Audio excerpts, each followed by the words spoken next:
আসসালামু আলাইকুম দর্শক, শুভেচ্ছা নিন। আপনাদের সবাইকে স্বাগত জানাচ্ছি। আমি কনক সারোয়ার।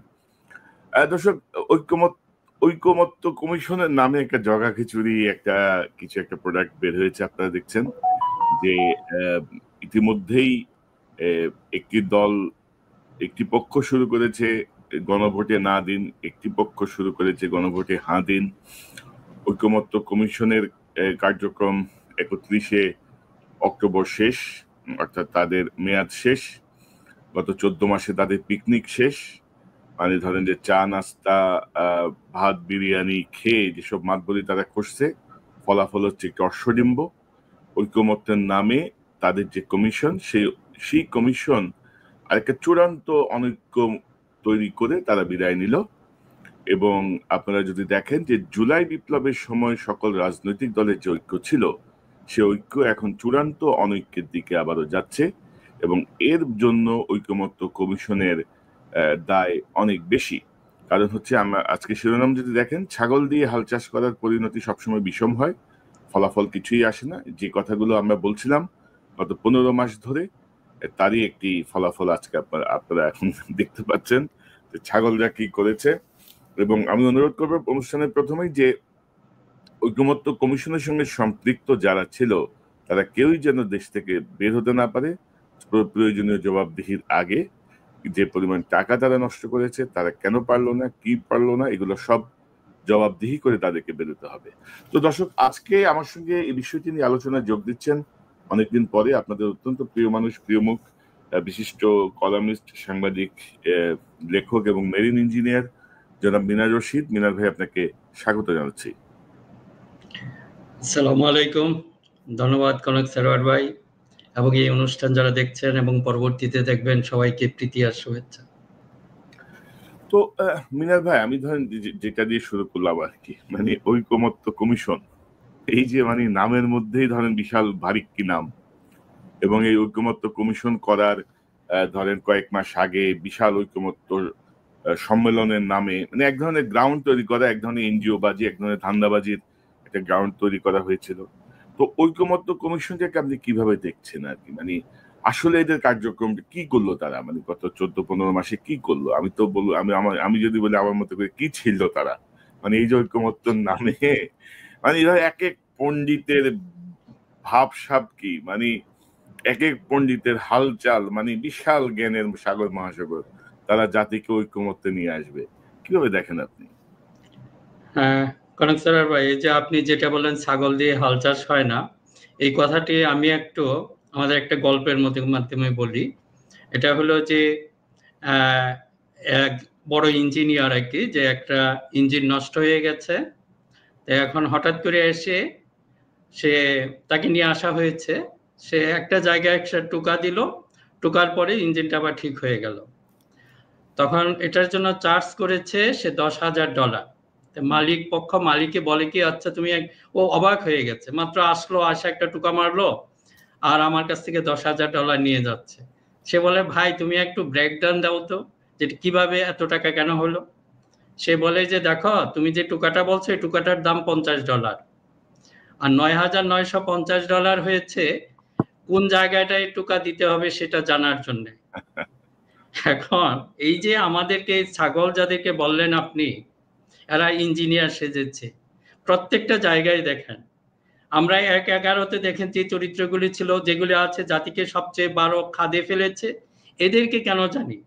এখানে আপনি দেখেন কোন বিষয়ে প্রথমে যে জিনিসগুলি ধরেন, ঐক্যমত্যের মধ্যে যারা ছিল, এদের মধ্যে যে আপনি কিছুক্ষণ আগে বললেন কোন আইনবিদ নাই, কোন রাজনীতিবিদ, মানে এদের পরিপক্ক রাজনীতিবিদ, এদেশের নারীর সাথে যুক্ত কোন রাজনীতিবিদ নাই, তার রাজনৈতিক কোন প্রজ্ঞা নেই, বরং যারা আছে তারা জাতিকে বারবার বিপদে ফেলে, এদের পরামর্শে বিপদে পড়ছে জাতি, এবং এদেরকে আবার দেওয়া হয়েছে ঐক্যমত্য। চিন্তা করেন তাহলে আপনি ফলাফল কি পাবেন? ওরা তো জানে না কোন জায়গায় টোকা দিতে হবে, সেটা জানে না। মিনা ভাই, আমি একটা জিনিস যোগ করি আপনার সাথে। আমাদের বলছিলেন যে ডক্টর শাহদিন মালিক, তিনি বলছেন যে ঐকমত্য কমিশনের প্রস্তাব সাংঘর্ষিক। আর অ্যাডভোকেট মঞ্জিল মোর্শেদ বলছেন গণভোট করার কোনো আইনি সুযোগ নেই। এখন ধরেন গণভোট, হানা ভোট নাকি জাতীয় নির্বাচন, দুইটা একসাথে, নাকি গণভোট আগে হানা মানে জাতীয় নির্বাচন পরে এই নিয়ে যে যে জটিলতা, অর্থাৎ তারা সংবিধানের মানে এখানে আমি কোনো সংবিধান বিশেষজ্ঞ আসলে নাই কেউ। ধরেন আলী রিয়াজের মূল মানে বিষয় ছিল, যিনি এটা ইউনূসের পরে যিনি প্রধান, যিনি বলবো ঐকমত্য কমিশনে, তার মূল বিষয় ছিল বাংলাদেশের জঙ্গিবাদ, বাংলাদেশ একটা জঙ্গি রাষ্ট্র, এটাকে তুলে ধরা, প্রমাণ করা।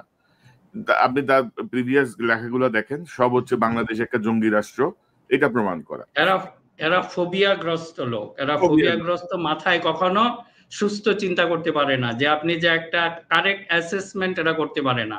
আনফরচুনেটলি এদেরকে আমরা বারবার সামনে এগিয়ে দিচ্ছি, ১-১১ সৃষ্টি করেছে এরা পিছন থেকে। আপনি যদি আসলে একটু স্টাডি করেন, আমাদের এটা দেখা উচিত ছিল কোন ক্রাইটেরিয়ায় তারা আবার এই দায়িত্বটা নিয়ে নিল এবং জাতিকে সম্ভবত আরেকটা ভয়ানক বিপদের দিকে ঠেলে দিচ্ছে।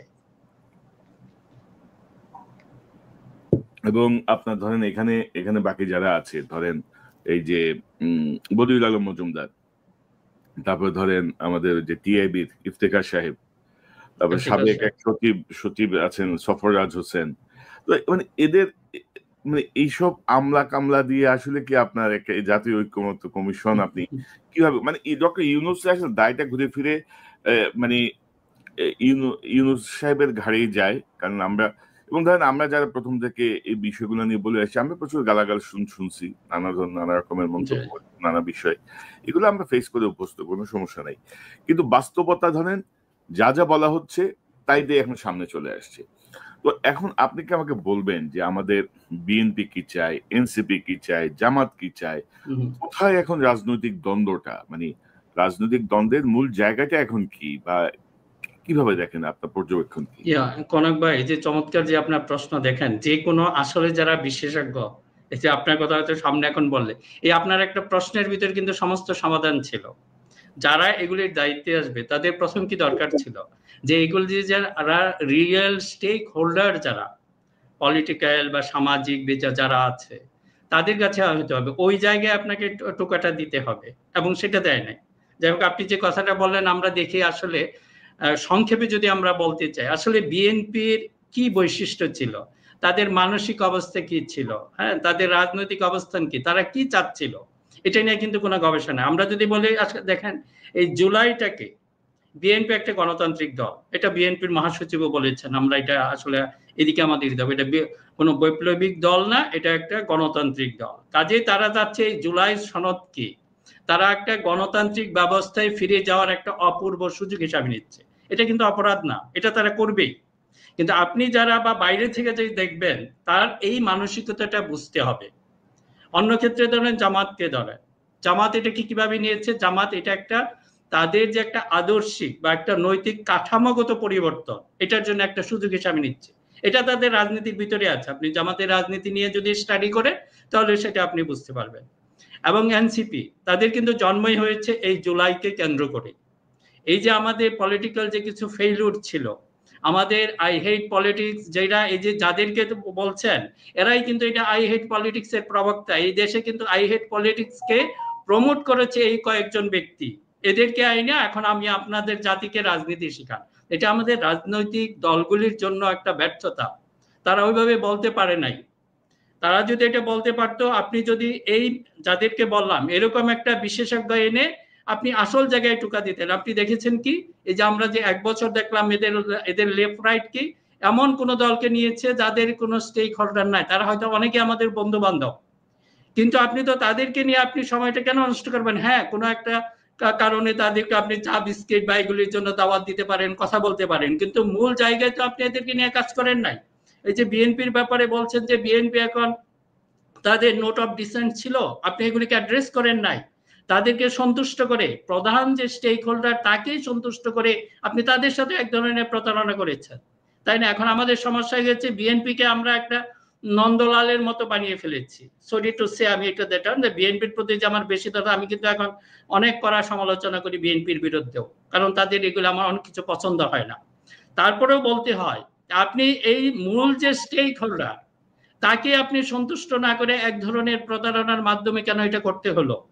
কেন? ঠিক আছে, আপনি যে আমরা 3টা কথা বললাম, যে জামাতের বৈশিষ্ট্য কি, বিএনপির বৈশিষ্ট্য কি, তাদের নিড এন্ড এক্সপেকটেশন কি, এনসিপির কি, এই তিনটাকে আপনাকে আগে বুঝতে হবে যারা এগুলি নিয়ে কাজ করবেন। তারপর দেন আপনি ওই জায়গায় আপনি ওষুধ প্রয়োগ করেন, তাদেরকে ওইভাবে বোঝান। এটা তো এতদিন লাগার কথা না। তাদের ভিতর যে ডিফারেন্স গুলি সেগুলো আর একটু কমিয়ে আসতো, তাই না? আরো কমে আসতো। এখন আপনি বলছেন হ্যাঁ বিএনপি হয়তো মানছে না, আপনাকে তো মানাইতে হবে, তাই না? কারণ বিএনপি যদি না মানে ইয়ার পরে তো একই অবস্থায় চলে যাবে, আবার একই কথা। আপনার এই সমস্ত সনদ তো কোনো কাজ করবে না যদি আপনি কি বিএনপি কে কনভিন্স না করতে পারেন, আপনি জামাতকে কনভিন্স না করতে পারেন, that the main stakeholder. কিন্তু আপনাদের এই যে কয়েকজন বসেছেন এখানে তো এক ধরনের কি বলবো যে ফোবিয়াগ্রস্ত। আপনারা জামাতের রাজনীতি বা যে একটা তাদের নিড অ্যান্ড এক্সপেকটেশনকে আপনি ভালো করে স্টাডি করেন। আমি আপনাকে করে বলতে পারবো 2টা পেজ হয়তো এরা পড়ে নাই, আগে প্রথমে জামাতকে রিজেক্ট করে দেয়। তাহলে তো এটা হবে না, এটা মুসলিম মেজরিটি একটা কান্ট্রি, সেটা নিয়ে আপনাকে স্টাডি করতে হবে, তখনই আপনি এই প্রবলেম সলভ করতে পারবেন। আপনি যদি একটু গভীরে না যান তাহলে তো আপনি বুঝবেন না আপনাকে কোন জায়গায় টুকা দিতে হবে। আপনি তো সারা দেশ টুকা দিতে দিতে সারা দেশটা শেষ করেছেন। এখন জানি না একটা ভয়ঙ্কর দিকে দেশের রাজনীতি এবং সমস্ত কিছু চলে যাচ্ছে, জানি না হাউ টু ট্যাকল ইট। না এখন ধরেন এই যে রাজনৈতিক দলগুলোর মধ্যে যে কামড়াকামড়ি শুরু হয়েছে, এবং আমি তো বলবো যে 5ই আগস্টের পরে বিএনপি বলেন, জামাত বলেন, এনসিপি বলেন, কেউই আপনার ধরেন যে দায়িত্বশীল রাজনীতির যে পরিচয় সেটা কিন্তু কেউ দিতে পারে নাই। সবাই সবার মতো করে ভাবছে। এবং আপনি যদি দেখেন যে 14-15 বছর ধরে আপনি বিএনপি জামাত একসঙ্গে মাইর খেলেন, একসঙ্গে মানে জেলে গেলেন, নির্যাতিত হলেন, যত অপকর্ম সকল কিছুর সঙ্গে বিএনপি জামাত যুক্ত। তো 5ই আগস্টের পরে আপনারা হঠাৎ করে আপনাদের বিচ্ছিন্নতার কারণটা কি? মানে কোন প্রেসক্রিপশনে কার ট্যাবলেটে আপনারা খাইলেন যে এই আপনারা বিরোধে চলে গেলেন? ঐকমত্য কমিশন তো প্রথমে এই বিরোধগুলোর আসলে মিটিগেট করা উচিত ছিল। এবং আপনি যেটা বলছিলেন যে আই হেট পলিটিক্স, মানে 111-এর সময় যে বিরাজনীতিকীকরণ, তখন কিন্তু এই পণ্ডিতরা কিন্তু তখন কিন্তু সরব ছিল। এই রাজনীতি মানে ছি ছি ছি ছি ছি। কনক ভাই, এরাই ছিল। আমরা কয়েকজন, আমরা তো সেই ধরেন 2005 থেকে তখন থেকে ফাইট করে যাচ্ছি এই শক্তির সাথে। এখন আনফরচুনেট হলো বিএনপির একটা গ্রুপ এসে আমাদেরকে গুপ্ত জামাত হিসাবে সারা আইডেন্টিফাই করে। এবং একটা জিনিস দেখেন, এখানে একটা ইন্টারেস্টিং বিষয় হলো যে তখন যদি আমরা ছিল, দেখেন আমাদের রাজনীতিটা আজকে কেমন আছে। প্রত্যেকটা জাতির মধ্যে একটা ইন্টেলেকচুয়াল গ্রুপ থাকে, একটা সিটিজেন, এরা বলে কি যেটা সুশীল সমাজ যারা করে ফেলছে, সিভিল সোসাইটি। এই সিভিল সোসাইটিটা মূল শক্তি হিসাবে কাজ করে। কিন্তু এই কয়েকজন লোক বা যাদেরকে আপনারা বলতেছেন, আমাদের সিভিল সোসাইটিটাকে বিকৃত করে ফেলেছে। তখন কি করেছে? তখন ওরা নিরপেক্ষতার নামে সমস্ত কিছু, নিরপেক্ষতার নামে আওয়ামী লীগকে একটা বিশেষ ধরনের সুযোগ দিয়েছে এই বলয়টাকে, কিন্তু নাম নিয়েছে নিরপেক্ষ। খেয়াল করে দেখেন, এরা যদি তখন সঠিক ভূমিকাটা পালন করত, তখন আওয়ামী লীগও আজকে এই ফেসিবাদ হতে পারতো না, এবং আমাদের এই আজকে আমরা এই সমস্যায় পড়তাম না। এখন দেখেন এটা শেষ হয়েছে। নতুন করে আবার একটা সিভিল সোসাইটি যাতে ফর্ম না হয়, তখন বলা শুরু করলো কি, যারা আপনি যদি সত্য বলেন আপনাকে গুপ্ত জামাত, এবং এরাই ভিতর থেকে করছে আমি জানি। এবং বিএনপির কিছু বোকা এদের সাথে তাল মিলাচ্ছে, আমাদের নাম দিয়েছে আমরা গুপ্ত জামাত। আমি যদি সত্য বলি আমি গুপ্ত জামাত, আপনি গুপ্ত জামাত হবেন, ইলিয়াস গুপ্ত জামাত, এবং যারা যারা আছে সবাইকে গুপ্ত জামাত বানিয়ে ফেলেছে, তাই না? কিন্তু এদের ভয়টা হলো কি, এটা আপনার সাথে আমি একমত। এবং ধরেন যে বিএনপিতে ইদানিং কিছু নতুন সুশীল বুদ্ধিজীবী গজায় উঠছে আর কি। এরা ধরেন 24 সালে মূলত এদের জন্ম। এরা ধরেন এখন এরা মানে এখন আপনি যদি দেখেন যে 5ই আগস্টের পরে আমরা যে কথাগুলো বলছিলাম, 5ই আগস্টের পরে কিন্তু ধরেন 7-8 মাস 9 মাস ধরে আমরা একটানা ডক্টর ইউনূসের কে মানে একেবারে দ্ব্যর্থহীন ভাবে সমর্থন দিয়ে গেছি। কারণ আমরা চেয়েছিলাম যে একটা সংস্কার হোক, বিচারটা আগাক, একটা কিছু হোক। এবং তখন কিন্তু এই বিএনপির এই সুশীলজি আমাদেরকে গালাগাল করছে যে আমরা অনির্বাচিত সরকারের পক্ষে, আমরা হ্যান আমরা ত্যান। এবং আপনি দেখেন যে গত ওই যে কোরবানির ঈদে বেগম খালেদা জিয়া স্থায়ী কমিটিকে যখন ডেকে বলল, মানে তারা যখন দেখা করতে গেল, তখন তিনি বললেন যে ইউনূসের পিছনে লাগো না। তখন যে তারা থামছে। অথচ তারা কিন্তু প্রথম দিন থেকে ইউনূস সাহেবের সঙ্গে কোপারেট করে, মানে আমার শত্রুকে চিহ্নিত করে, আমার দেশের জন্য কোনটা প্রয়োজন চিহ্নিত করে, আপনি চাইলে এই অনির্বাচিত সরকার দিয়ে অনেক কিছু গুছায় রাখতে পারতেন, যেটা আপনাদের শাসনকে সহায়তা করতে পারত। আপনি সেটা না করে লাগলেন ইউনূসের পিছনে। আমরা যারা সমর্থন দিলাম লাগলেন আমাদের পিছনে, এখন লাগলেন এইটা। তো এখন এইসব কথা বলে কি কোনো লাভ হবে? এবং ধরেন যে স্পেসিফিকলি ধরেন আমি যদি বলি এই দায়িত্ব ধরেন সর্বশেষ যে বিষয়টা নিয়ে আসছে যে এই গণভোট হবে এবং ঐকমত্য কমিশনের এই যে জুলাই সনদ, এটা 270 দিনের মধ্যে সংসদে পাশ করতে হবে, না হলে এটা অটোমেটিক পাশ হয়ে যাবে। এটা যদি অটোমেটিক পাশই হয়, এটা নিয়ে এবার আলোচনার কি আছে? বিএনপি বলছে যে এটা নিয়ে নির্বাচিত সংসদ আলোচনা করে তারপর সিদ্ধান্ত নেবে।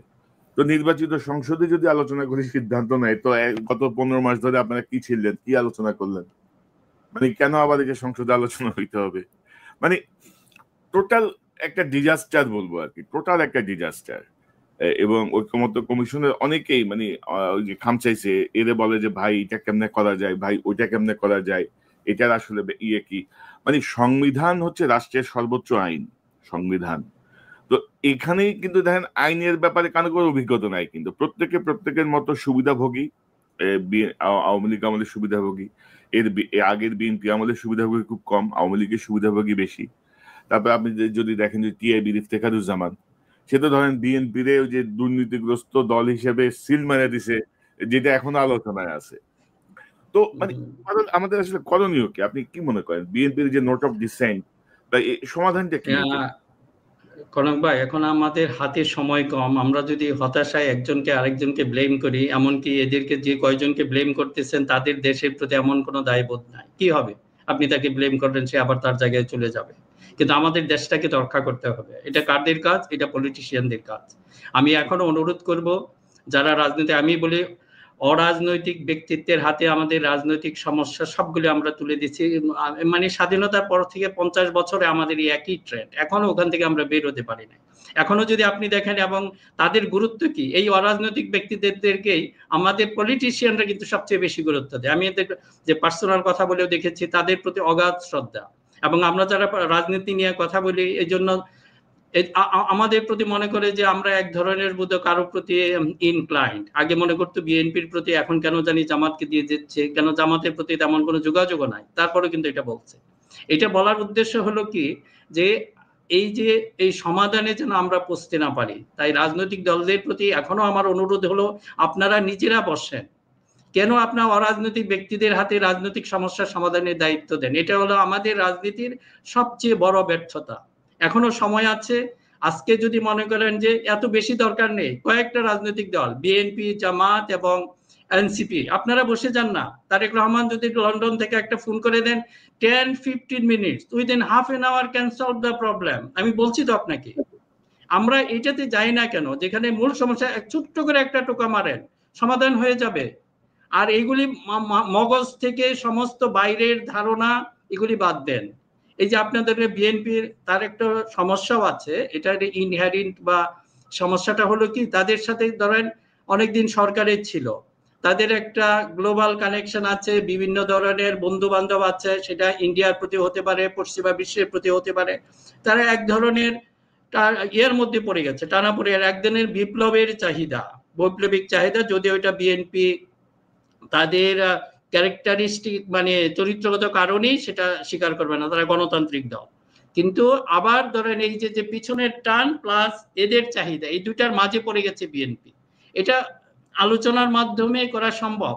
মনে করেন জামাত ইসলামী, এনসিপি, যারা আছে, তারা আপনারা একসাথে বসেন, এই অরাজনৈতিক ব্যক্তিদের উপরে রাজনীতির দায়িত্ব দিন না, ফর দ্য গড সেই, এখনো সময় আছে।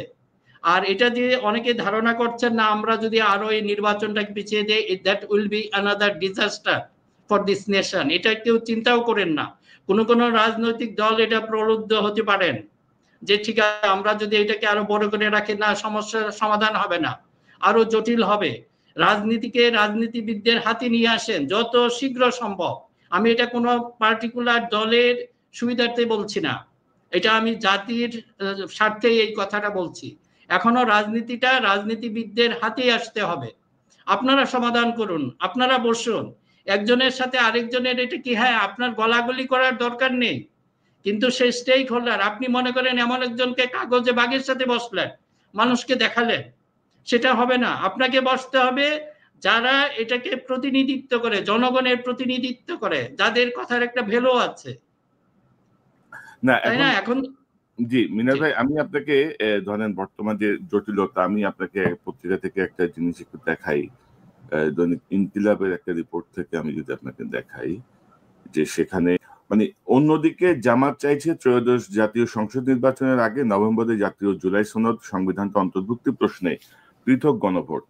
দলটির নায়েবে আমির ডাক্তার সৈয়দ আব্দুল্লাহ মোহাম্মদ তাহির বলেছেন, গণভোট ও জাতীয় নির্বাচন একসঙ্গে হলে তা জটিলতা সৃষ্টি করবে। অনেকে বলছেন আহ গণভোট ও জাতীয় নির্বাচন একসঙ্গে হবে। আমরা বলেছি না, গণভোট একটি আলাদা বিষয়, জাতীয় নির্বাচন আলাদা বিষয়। বিএনপির উদ্দেশ্যে জামাতের এই শীর্ষ নেতা আরো বলেন, তারা মানুষকে বলছে সংস্কার মানে, কিন্তু আবার অফিসিয়ালি নোট অফ ডিসেন্ট দিচ্ছে। তাহলে জাতিকে পরিষ্কার করার জন্য তাদের বলতে হবে তারা সংস্কার মানে কিনা। নোট অফ ডিসেন্ট কোনো সিদ্ধান্তের অংশ নয়, বরং ব্যক্তিগত মতামতের রেকর্ড হিসেবে থাকে। একটা দলের নোট অফ ডিসেন্ট তো জাতির ভোটে ম্যান্ডেটের কোনো সাবজেক্ট হতে পারে না। সাংবিধানিক আদেশ নাকি অধ্যাদেশ জারি করে গণভোট, এ নিয়েও রীতিমতো মুখোমুখি অবস্থানে দাঁড়িয়েছে বিএনপি জামায়াত। তো এখন ধরেন এই যে অবস্থা, এবং বিএনপির নোট অফ ডিসেন্টের কিন্তু বেশ কিছু গুরুত্বপূর্ণ জায়গা আছে। আমি যদি কয়েকটা কয়েকটা যদি আপনাকে দেখাই, ধরেন এটা হচ্ছে অ্যাক্ট অফ ডিসেন্ট, আমি পত্রিকা থেকে নিলাম। যে ধরেন বিএনপি যেটা চাচ্ছে, যে বর্তমান সংবিধানে আছে সংবিধান সংশোধনের 2/3 সংখ্যাগরিষ্ঠতা, গণভোট লাগবে না। জুলাই সনদে আছে সংবিধান সংশোধনে নিম্নকক্ষে 2/3, উচ্চকক্ষে সংখ্যাগরিষ্ঠতা লাগবে। তত্ত্বাবধায়ক সরকারের ব্যবস্থার পরিবর্তন সহ কয়েকটায় গণভোট লাগবে। বিএনপি বলছে সংবিধান সংশোধনের কোনো এখতিয়ার উচ্চকক্ষে থাকবে না। বর্তমান সংবিধানে আছে প্রধানমন্ত্রী একাধিক পদে থাকতে বাধা নেই। জুলাই সনদ বলছে প্রধানমন্ত্রী একাধিক পদে থাকতে পারবে না। বিএনপি চাচ্ছে প্রধানমন্ত্রী একই সঙ্গে দলীয় প্রধান ও প্রধানমন্ত্রী থাকতে পারবেন। রাষ্ট্রপতি নিজ ক্ষমতা বলে কেবল প্রধানমন্ত্রী ও বিচারপতি নিয়োগ দিতে পারেন। জুলাই সনদ বলছে রাষ্ট্রপতি নিজ ক্ষমতা বলে প্রধানমন্ত্রীর পরামর্শ ছাড়াই ব্যাংকের গভর্নর ও প্রেস কাউন্সিল, তথ্য কমিশন, আইন কমিশন প্রভৃতি চেয়ারম্যান নিয়োগ দিতে পারবে। বিএনপির আপত্তি হচ্ছে বাংলাদেশ ব্যাংকের গভর্নর সহ কয়েক জায়গায় নিয়োগ ক্ষমতা রাষ্ট্রপতির হাতে দেওয়া যাবে না। ধরেন এটা হচ্ছে ধরেন 3টা পয়েন্ট। তারপরে আমি যদি আপনাদেরকে দেখাই আরেকটাতে যদি যাই, এটা হচ্ছে আরেকটা। এখানে বলা হচ্ছে যে বর্তমান সংসদে পিয়ার পদ্ধতি নাই, উচ্চকক্ষে পিয়ার পদ্ধতিতে আসন বন্টন হবে। বিএনপি বলছে পিয়ারের বাস্তবতা নাই। পিএসসিতে নিয়োগ প্রধানমন্ত্রী, স্পিকার, চিফ হুইপ, বিরোধী দল থেকে নির্বাচিত ডেপুটি স্পিকার, চিফ হুইপ ও বিরোধী দলের প্রতিনিধি প্রভৃতি সমন্বিত কমিটির মাধ্যমে পিএসসিতে নিয়োগ হবে। পিএসসির চেয়ারম্যান বা অন্যান্য মেম্বার। বিএনপি বলছে আইন প্রণয়নের মাধ্যমে নিয়োগ হবে। আইন থাকলেও দুদক চেয়ারম্যান ও কমিশনার নিয়োগ প্রধানমন্ত্রীর নিয়ন্ত্রণে। জুলাই সনদ বলছে সরকার ও বিরোধী দলের প্রতিনিধি দুদককে সাংবিধানিক মর্যাদা দেওয়া এবং প্রভৃতি সমন্বিত নিয়োগ মাধ্যমে নিয়োগ, সাংবিধানিক মর্যাদা দেওয়া এবং মানে সবার সমন্বিত কমিটির মাধ্যমে। বিএনপি বলছে আইন প্রণয়নের মাধ্যমে নিয়োগ। অর্থাৎ এরকম বেশ কিছু নোট অফ ডিসেন্ট মানে বিএনপি দিয়ে রাখছে, এবং বিএনপি মনে করছে যে সেই নোট অফ ডিসেন্টের জায়গাগুলো মানে সিরিয়াসলি মানে জুলাই সনদ এগুলো থাকতে হবে, যেটা নিয়ে আসলে নানা প্রশ্ন উঠছে। যেমন বিদেশের সঙ্গে চুক্তি সংসদে অনুমোদনের প্রয়োজন নেই। রাষ্ট্রীয় নিরাপত্তা সংক্রান্ত চুক্তি সংসদের উভয় কক্ষে অনুমোদন করতে হবে। বিএনপি একমত নয়। বিচার বিভাগের পূর্ণ স্বাধীনতা নেই। জুলাই সনদ বলছে বিচারপতি নিয়োগ কমিশনের বিধান সংবিধানে অন্তর্ভুক্ত করতে হবে। বিএনপি চায় বিচারক নিয়োগ সংক্রান্ত আইন প্রণয়ন করা হবে। বর্তমান সংবিধানের কাছে আয়কর তথ্য গোপনীয়। দুদক চাইলে ব্যক্তির আয়করের তথ্য দিতে হবে। আদালতের অনুমোদন ক্রমে দুদক তথ্য তলব করতে পারবে। অর্থাৎ দেখেন যে এই গ্যাপগুলো তৈরি হয়েছে, এই গ্যাপগুলো কিন্তু আমার কাছে মনে হয়েছে যে এটা খুব বেশি মানে জটিল কোনো গ্যাপ না। এই গ্যাপগুলো কিন্তু আলোচনার মাধ্যমে সমাধান করা সম্ভব। এবং বিএনপির হচ্ছে যে এই যে আমরা যে নোট অফ ডিসেন্ট দিলাম, এখন যদি গণভোট হয় তাহলে যে নোট অফ ডিসেন্ট গুলো বাতিল হয়ে যাচ্ছে, নোট অফ ডিসেন্ট গুলো তো আর মানে কার্যকর থাকছে না। তো ওরা চাচ্ছে যে নোট অফ ডিসেন্ট গুলো সহ বিষয়টা এভাবেই থাকুক, বা গণভোট হইলেও যেন বিষয়টাকে পরিবর্তন করা হয়, যেন এই বিষয়গুলো নিয়ে তারা সংসদে আলোচনার মাধ্যমে সিদ্ধান্তে আসতে পারে। তো অর্থাৎ ধরেন পুরা একটা জটিল একটা একটা সিচুয়েশন। তো আপনি কি মনে করেন আমাদের এইটার সমাধান আপনি কিভাবে দেখেন, মানে সমাধানটা কি হবে এবং কি মনে করেন আপনি? কনক ভাই, যে এই যে আপনি প্রত্যেকটা পয়েন্ট যদি একটু দেখেন, এটা এমন না যে মনে করেন বিএনপি যেটা হয়েছে, আগে যে কথাটা বললাম, বিএনপি চায় যে একটা গণতান্ত্রিক এবং যে প্রশাসনিক কিছু পরিবর্তন বা এগুলিকে আবার যে ড্যামেজ করে ফেলছিল সেই জায়গায় ফিরে যাওয়া। কারণ বিএনপির একটা অনেক অভিজ্ঞতা আছে, প্রশাসনিক অভিজ্ঞতা আছে বা অন্যান্য যেগুলি প্র্যাকটিক্যাল কিছু অভিজ্ঞতা আছে, সেটাও আপনাকে অনার করতে হবে, সেটাকে বুঝতে হবে। এখন আপনি হয়তো অনেক সময় বৈপ্লবিক চিন্তা থেকে আমরা অনেক কিছু বলে ফেলতে পারি, কিন্তু আপনি যখন সেটা আসলে ইমপ্লিমেন্ট করতে যাবেন তাহলে সেটার যে প্র্যাকটিক্যাল প্রবলেমগুলি সেগুলি বুঝতে পারবেন। এরকম কিছু সমস্যা বিএনপির থাকতে পারে। আমি স্পষ্টভাবে বিএনপির পক্ষে অবস্থান নিচ্ছি না, কারণ আমি চাচ্ছি এই দুটো দলের মধ্যে বা তিনটা দলের মধ্যে একটা সমঝোতার মাধ্যমে যেটা আসুক, তারা একটা কথা বলুক। আমার এটা হলো এইটাই। কিন্তু আমরা যদি মনে করেন একটা পক্ষ নিয়ে ফেলি, হ্যাঁ এটার মেরিটও আছে ডিমেরিটও আছে। কোনো সিস্টেমেরই সবগুলি যে খারাপ বা সবগুলি ভালো সেটা না। এই যে বিএনপি যেটা বলেছে সেটা হয়তো ধরেন 2টা ভালো আছে 5টা খারাপ আছে, বা যেটা ঐক্যমত্য যেটা বলেছে ওখানেও একই অবস্থা হতে পারে। কিন্তু এই জন্যে আমার মনে হয় যে এই যে মেইন স্টেক হোল্ডার যে পলিটিক্যাল পার্টিগুলি আছে তাদের মধ্যে কথা বলা উচিত। আপনারা আগেই যদি এটা জনগণের কাছে নিয়ে আসেন, এটা তো হতেই পারে, এটা প্র্যাকটিক্যাল প্রবলেম। এখন আপনি না ভোট জয়ী হয়ে যেতে পারে, কারণ এখানে বিএনপি যদি পুরা বিএনপি দাঁড়িয়ে যায়, তারপরে ধরেন এখানে যদি আওয়ামী লীগ একটা পেছন থেকে সমর্থন অবশ্যই থাকবে, তাহলে তখন এটা তো আরো জটিল অবস্থার দিকে যাবে। তা আপনার কোন দিকে যাচ্ছেন? কাজেই তো এটা নিয়ে কথা বলতে হবে। এমন কারণ যে একটা দলের সাথে সেটা আপনি, যেটা প্রধান দল তাকে আপনি টোটালি ইগনোর করে তো আপনি কিছু করতে পারবেন না। তাদের নোট অফ ডিসেন্ট অবশ্যই বিবেচনায় নেওয়া উচিত ছিল, আপনি তো এটা বাদ দিতে পারেন না। এখন নোট অফ ডিসেন্ট বাদ দিয়েছেন, পরবর্তী সময় যদি এরা সরকার গঠন করে আবার সেগুলি থাকবে না, কিছুই থাকবে না।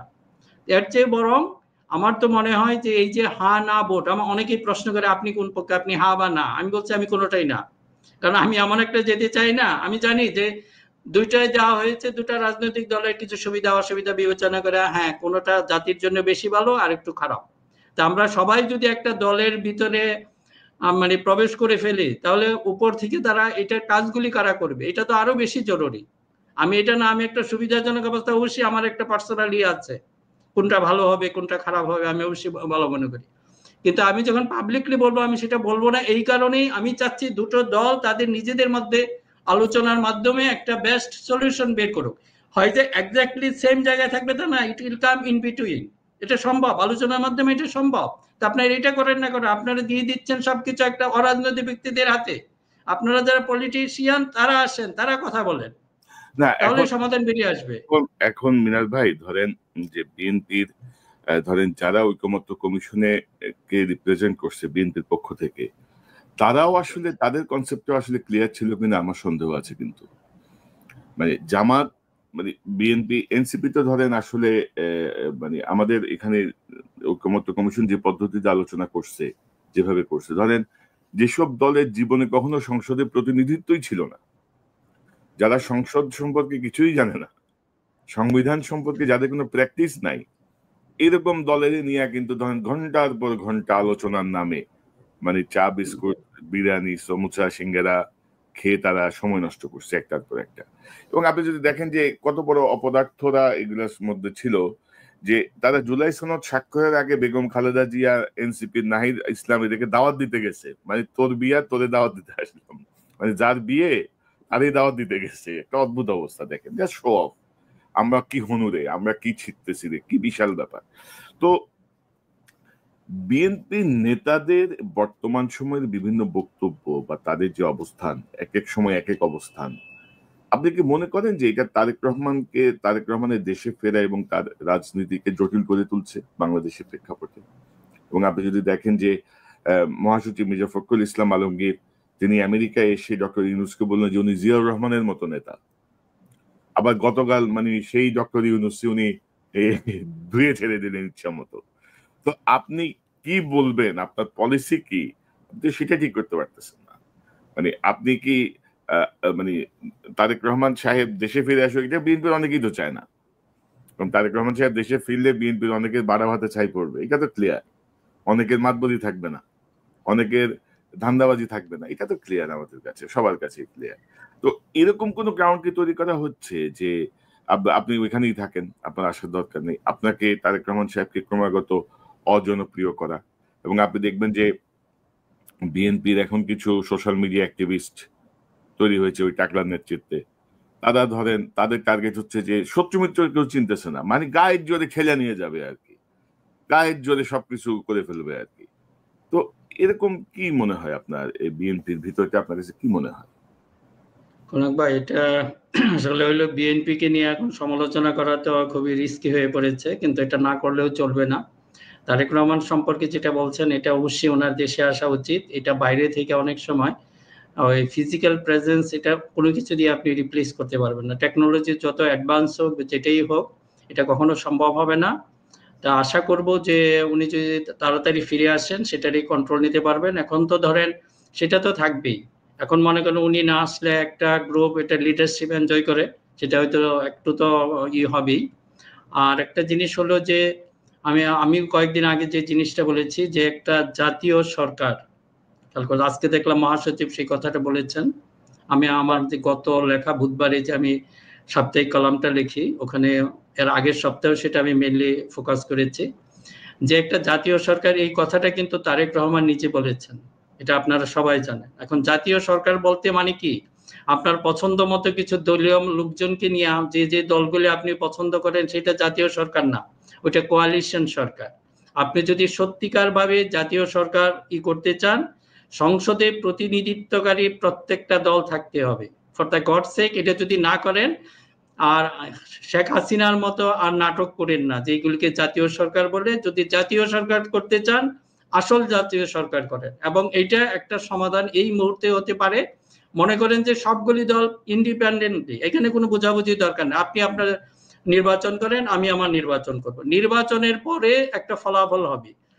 ধরেন বিএনপি এতটা সিট পেল, তারপর জামাত পেল, এনসিপি পেল, এই প্রতিনিধিত্বের অনুযায়ী, রেশিও অনুযায়ী আপনি সরকার ফর্ম করেন।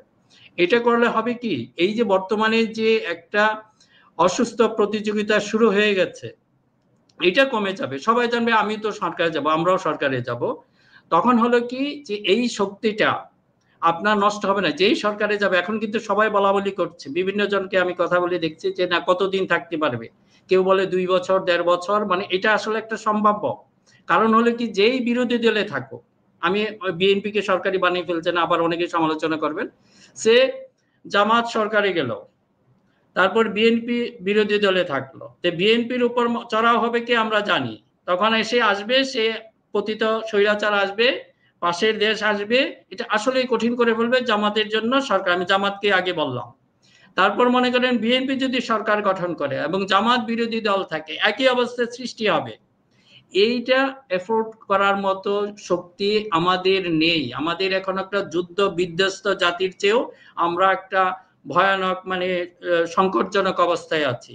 যেরকম দ্বিতীয় বিশ্বযুদ্ধের পর আপনার জন্য ইউকেতে সেটাকে জাতীয় সরকার হয়েছিল, in the true sense, for the God sake. আমার কথা হলো, আপনারা একটা জাতীয় সরকারের আগেই ঘোষণা দেন। এটা কিন্তু তারেক রহমান অলরেডি দিয়েছে। কিন্তু সমস্যা হলো কি, যে আপনি যে কথা বললেন, আমাদের এখানে সবকিছু পার্সোনাল। এখন যদি জাতীয় সরকার হয়, মন্ত্রিত্ব তো কমে যাবে, তা আমরা মন্ত্রীর সংখ্যা কমে যাবে। যাদের কমে যাবে তারা এবার উল্টা পরামর্শ দিবে, না জাতীয় সরকার কিছু দরকার, ওগুলি রাজাকার, আমরা গুপ্ত রাজাকার, এখন জামাতের হয়ে কাজ করতেছি, কাজে এই পরামর্শ দিচ্ছি। আমি মন্ত্রী হব না, আপনিও হবেন না। কিন্তু আমরা এই জন্য এটা বলতে পারি, দেশের জন্য, এটা দেশের স্বার্থে তারেক রহমানের এই কাজটাই করা উচিত। আমার মনে হয় হি শুড ডিক্লেয়ার একটা জাতীয় সরকার ইন দ্য ট্রু সেন্স। তাহলেই কিন্তু এটা সমস্যা অনেক কিছু সমাধান হয়ে যাবে। সবাই জানবে না আমরা তো সরকারে যাচ্ছি, এনসিপি মনে করবে যে they will be the part of the government. তখন যে এই যে মনে করেন একটা ফিলোসফির একটা প্রবলেম ছিল, যেরকম বিএনপি এটাকে মনে করছে যে এটা গণতন্ত্র উত্তরণের একটা পন্থা, 7ই জুলাই, মানে জুলাই বিপ্লবকে বা জুলাই অভ্যুত্থানকে, এই জন্য ওরা বিপ্লব বলতে চায় না। আর জামাত এবং এনসিপি তারা চায় একটা কাঠামোগত পরিবর্তন। কাজে এই মিক্সিং এ কিছু একটা হয়ে যাবে, দে উইল বি হ্যাপি। কাজে আমার মনে হচ্ছে এই মুহূর্তে একমাত্র সমাধান একটা জাতীয় সরকার ইন দ্য ট্রু সেন্স। এটা ওই যে যে আপনার শেখ হাসিনা করেছিল জাতীয় সরকার, তার 2-1 জন চামড়া কি জানি চামচা নিয়ে, ওরকম জাতীয় সরকার যেন না হয়, বা দু একজন কাগজে বাক্যে। কিন্তু মিনা ভাই, এই মুহূর্তে যদি জাতীয় সরকার হয় তাহলে এখন আমাদের নির্বাচনের ডেডলাইন হচ্ছে ফেব্রুয়ারি। না না, এই মুহূর্তে না। আমি যেটা বলছি না, পরবর্তী কথা, আপনি বিএনপির সময়ের কথা বলছেন। জি, জি বিএনপি জি ক্ষমতায় আসে বা যেই ক্ষমতায় আসুক, জাতীয় সরকারের কথা বলছেন। তো এখন ধরেন আরেকটা বড় বিষয় সামনে চলে আসছে, যেটা যে ধরেন গণভোট। এখন নর্মালি নির্বাচন আজকের দিন থেকে যদি ধরি ফেব্রুয়ারি পর্যন্ত, ফেব্রুয়ারির 1 তারিখ পর্যন্ত ধরেন 3 মাস সময় আছে। তো এই 3 মাস সময় 90 দিন। তো এই 90 দিন আগে কি আমরা কি কোনো নির্বাচনের কোনো আবহ দেখছি বাংলাদেশে?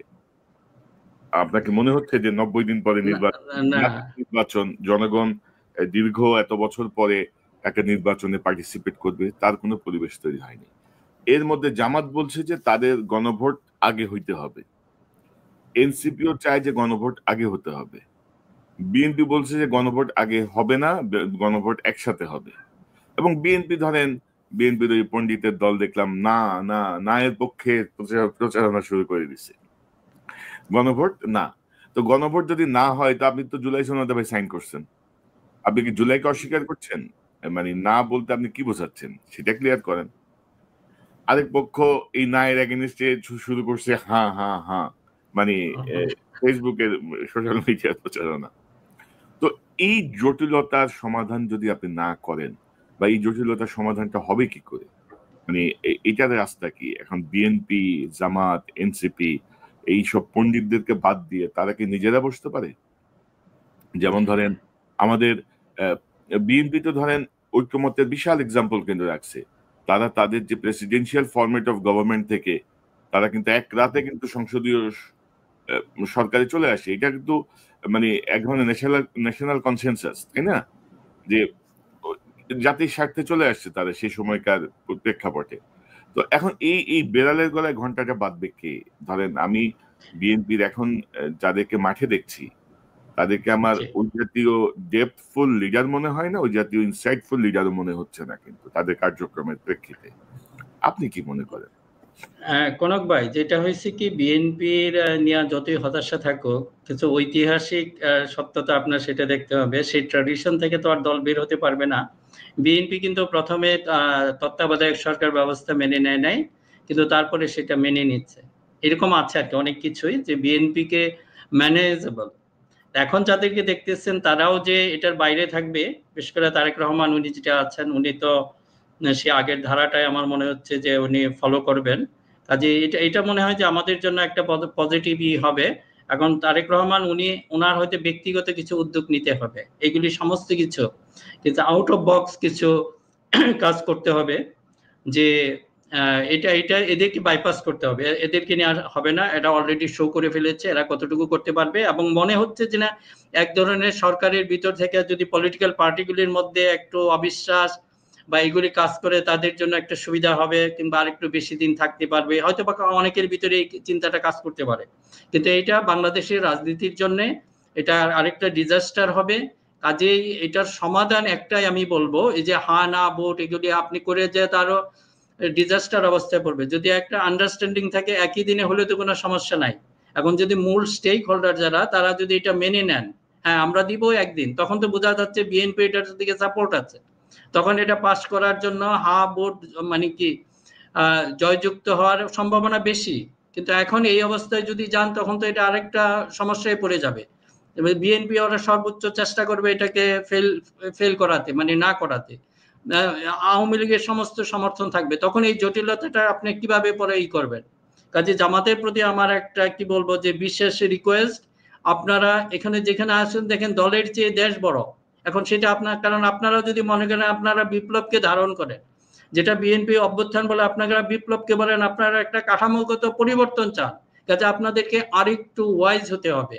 আমরা যদি এটার দিকে ঠেলে দেই, এটা বলে ওই যে জেদের ভাত কুকুরে খায়, এখন কিন্তু ওই অবস্থায় চলে যাচ্ছি আমরা। ফর দ্য গড সেক আপনাদের হুঁশ ফিরান। এই ভুল যদি আমরা, এটা মনে হয় আর ইররিকভারেবল যেটা বলে আর কি, যে এটা ক্ষতি হয়ে যাবে, সেটা রিকভার করতে পারবো না আমরা। কাজে এখনো সময় আছে, সমস্ত পলিটিশিয়ানদের প্রতি একটা, আপনারা কথা বলেন, আপনারা এটা করেন না কেন? এমনকি যদি তারেক রহমান, আমি ওনার প্রতি বিশেষ অনুরোধ করব আপনার এই অনুষ্ঠানের মাধ্যমে, উনি একটা টেলিফোন নিয়ে যদি মাত্র 2 জন ব্যক্তির সাথে কথা বলে সমস্যার সমাধান হয়ে যাবে আমার মনে হয়। তো আপনারা এটা চেষ্টা করেন না কেন? ম্যাডাম জিয়া এখনো জীবিত আছেন, উনিও যদি একটু উদ্যোগ নেন, আমি জানি না ওনার শারীরিক অবস্থা কি অবস্থায় আছে, she is the right person এই মুহূর্তে জাতিকে এই বিপদ থেকে রক্ষা করার জন্য। তা আমরা দোয়া করব আল্লাহ ওনাকে আরেকটু সুস্থ করুক, উনি যেন এই কাজটুকু অন্তত পক্ষে করে যেতে পারেন, এই সবগুলি দলকে একসাথে বসাতে পারেন, এটা একটা ভালো উদ্যোগ নিতে পারেন। না অবশ্যই, এবং ধরেন যে এই সমাধান যদি না হয়, আপনি যেটা বলছিলেন যে জেদের ভাত কুকুরে খায়, মানে জেদ করে আমি ভাত খাইলাম না, ভাতটা ছুঁড়ে ফেলে দিলাম, এটা কুকুরেই খাবে।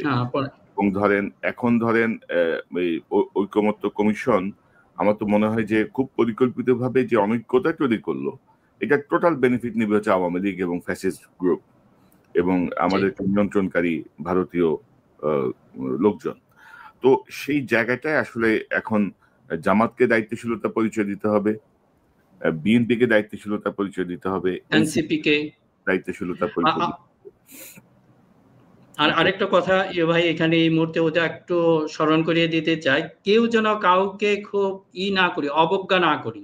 এখানে রাজনীতির জন্য বয়স, অভিজ্ঞতা, একটা দেখলাম যে জামাতের যে আপনার জেনারেল সেক্রেটারি, উনিও যে এদেরকে বললেন যে বাপের উপরে ওঠো না, বা এই ধরনের যে আচরণ, যে এটা তো ভাই সে আপনার প্রতিপক্ষ রাজনৈতিক দল, তাকে ডিউ রেসপেক্ট দেওয়া দরকার। আমরা এগুলো আমাদের চেঞ্জ করে ফেলি, কেউ ছোট বলে তা আপনি এনসিপি কে অবজ্ঞা করেন, আপনাকে আবার বিএনপি অবজ্ঞা করবে।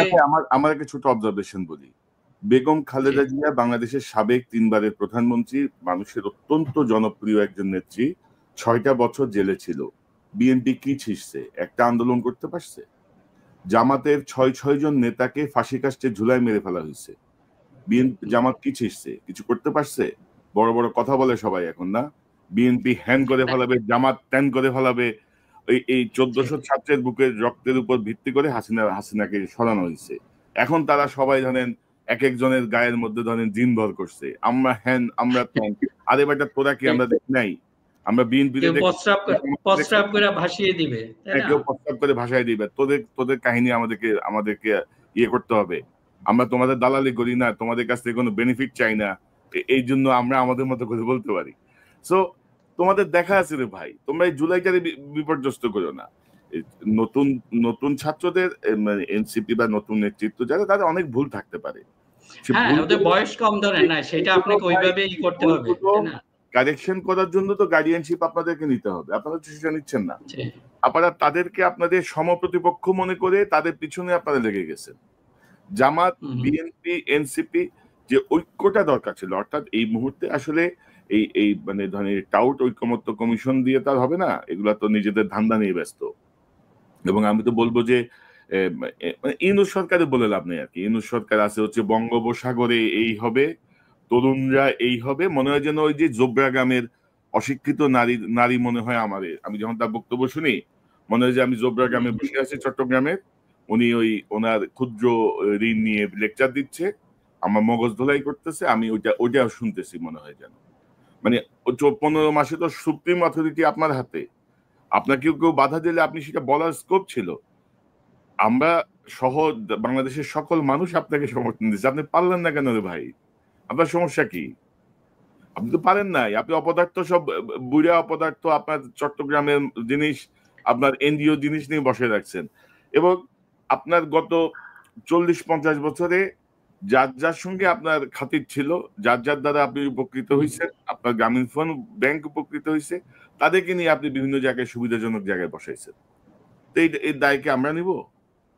ব্যক্তি ইউনূসের কথা বলছি না, আমি বলছি এই চিফ অ্যাডভাইজার ইউনূসের কথা। চিফ অ্যাডভাইজার, হ্যাঁ জি। তো কি আপনি বলেন না, মানে এখন করণীয়টা কি?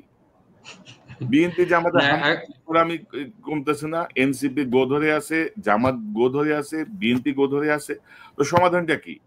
আবার ফ্যাসিজম আসবে না? কনক ভাই, ওই জন্যে যে আজকে এই শেষে দুইটা প্রসঙ্গ টেনে আনার উদ্দেশ্য এটাই যে আপনার কেউ কাউকে অবজ্ঞা করবে না। আমি দেখি মূল প্রবলেম হলো আমাদের জিহ্বাটা হয়েছে আমাদের সবচেয়ে বড় শত্রু, এটাকে একটু নিয়ন্ত্রণ করেন। একজনকে আপনারা এমন ভাবে কথা বলেন, এটা আসলে না, এক ধরনের কি বলবো হিট অফ দ্য মুভমেন্ট, যে কথাগুলি বলে ফেলে আমি দেখি যে এটাকে যে খুব একটা চিন্তা প্রসূত বা ওই ধরনের, এটা দেখবেন না।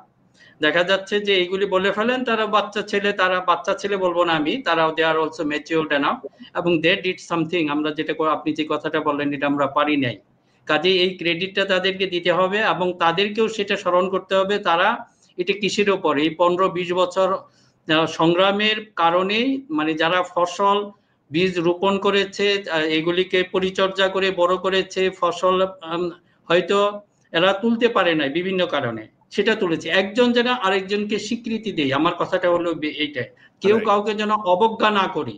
এটা হলো যদি আপনি এটা করেন, সবাইকে যদি এটা ধরেন, মেইন স্টেক হোল্ডারদের নিয়ে আপনারা কথা বলেন, এই তথাকথিত ঐক্যমত্য এদেরকে দিয়া, নন পলিটিক্যাল পার্টি, এদের ম্যাক্সিমাম হয়েছে 1-11 প্রবক্তা, জাতিকে এরা সবচেয়ে বিপদে ফেলেছে, এদেরকে আপনারা এখন আমার ত্রাণকর্তা হিসাবে ধরে নিয়েছেন। এটা ছিল সবচেয়ে বড় রাজনৈতিক ভুল।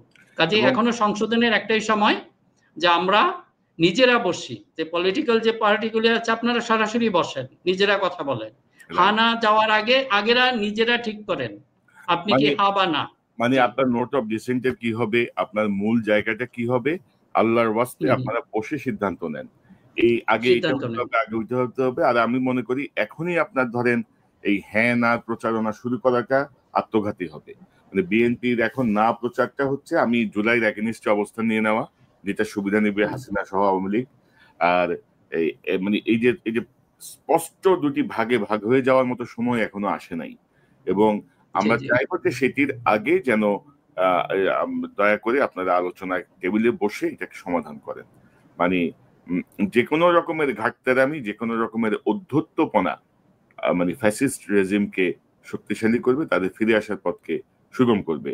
মিনা ভাই, আপনার সর্বশেষ মন্তব্য জানতে চাই।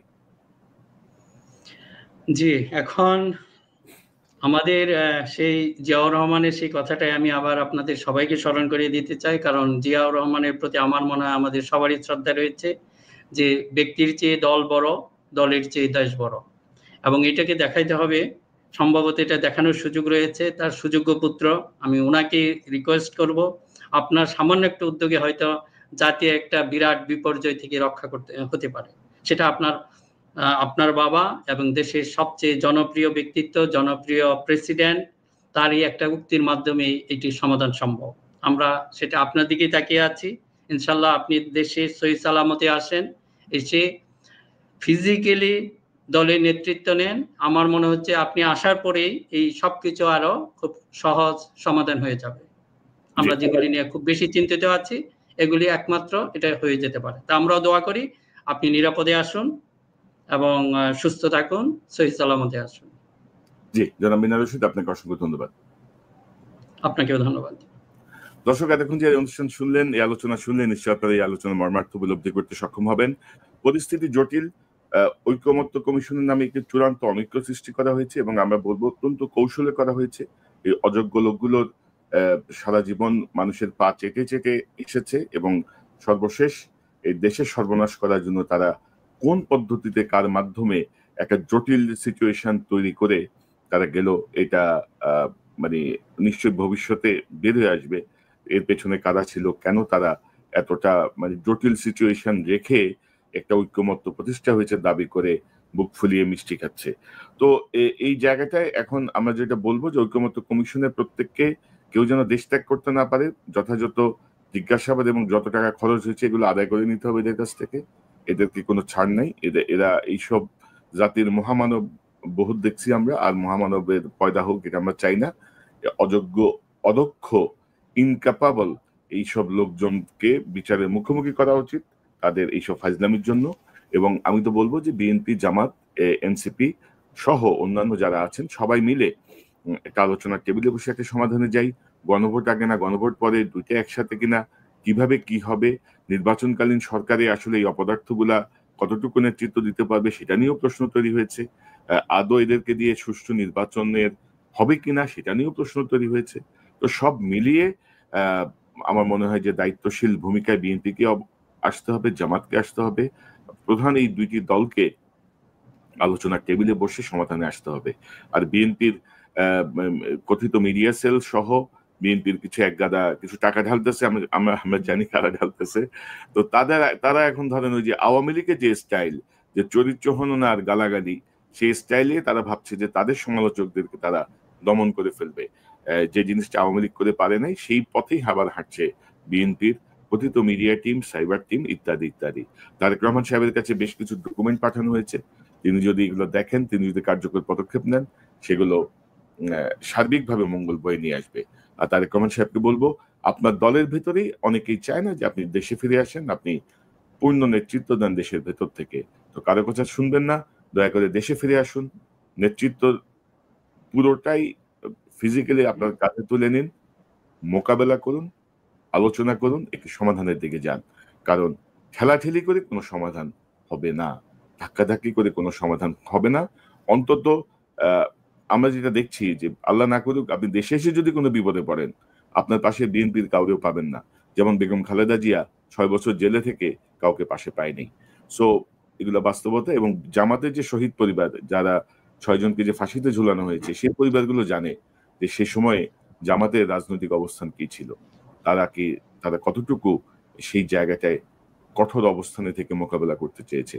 সো বিএনপি জামাত দুটো বড় ঘটনায়, দুটো বড় বিষয়ে আমরা মোটামুটি তাদের মুখের বাগাড়ম্বর আর বাস্তবতার জায়গাটার যে বিস্তর ফারাক, সেটি আমাদের কাছে স্পষ্ট। তো আমাদেরকে চোখ রাঙায়ও লাভ নাই, হুমকি দিয়েও লাভ নাই, বাহবা দিয়েও লাভ নাই। যা সত্যি সেটা আমরা বলে যাব সেই পথে। এবং আমাদের যে বাংলাদেশের সাধারণ মানুষ আরো অনেক ভালো বোঝে, যে মানুষটাকে আপনি মনে করেন অশিক্ষিত, লেখাপড়া জানে না, নিরক্ষর, সে মানুষটা আপনাদের প্রতিটা চাল বোঝে, সেই অনুযায়ী সে সিদ্ধান্ত নেবে।